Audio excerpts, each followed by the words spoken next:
राजा बलि अजर अमर हैं। कहते हैं कि वो आज भी धरती पर रहकर देवताओं के विरुद्ध कार्य में लिप्त हैं।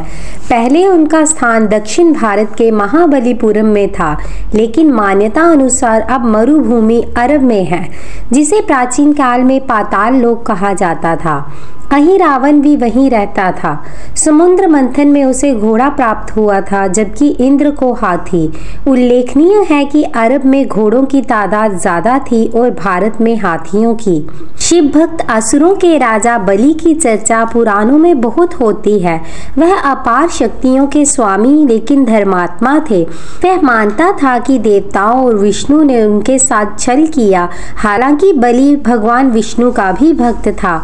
भगवान विष्णु ने उसे अजर अमर होने का वरदान दिया था। हिरण्यकश्यप के 4 पुत्र थे, अनुहल्लाद, हल्लाद, भक्त प्रहलाद और सहलाद। प्रहलाद के कुल में विरोचन के यहाँ पुत्र राजा बलि का जन्म हुआ।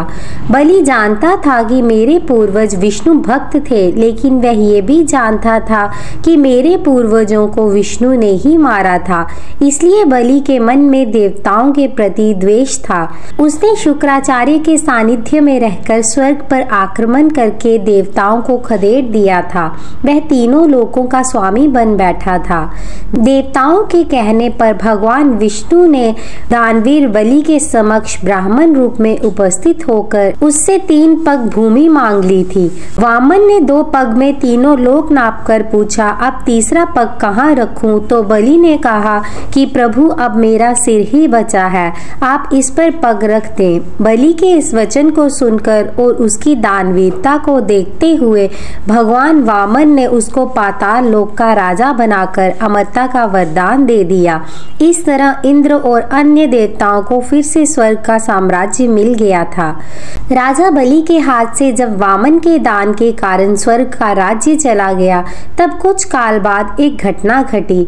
दुर्वासा ऋषि की पारिजात पुष्पमाला का इंद्र ने उचित सम्मान नहीं किया, तो इससे रुष्ट होकर उन्होंने इंद्र को श्रीहीन होकर स्वर्ग से वंचित होने का श्राप दे डाला। यह समाचार लेकर शुक्राचार्य दैत्यराज बलि के दरबार में पहुंचते हैं। वे दैत्यराज बलि को कहते हैं कि इस अवसर का लाभ उठाकर तुरंत आक्रमण करके स्वर्ग पर अधिकार कर लेना चाहिए। ऐसा ही होता है। दैत्यराज बलि स्वर्ग पर आक्रमण कर देवताओं को वहां से खदेड़ देता है। इधर असुरों से पराजित देवताओं की दुर्दशा का समाचार लेकर नारद ब्रह्मा के पास जाते हैं और फिर नारद सही सभी देवतागण भगवान विष्णु के पास पहुंच जाते हैं।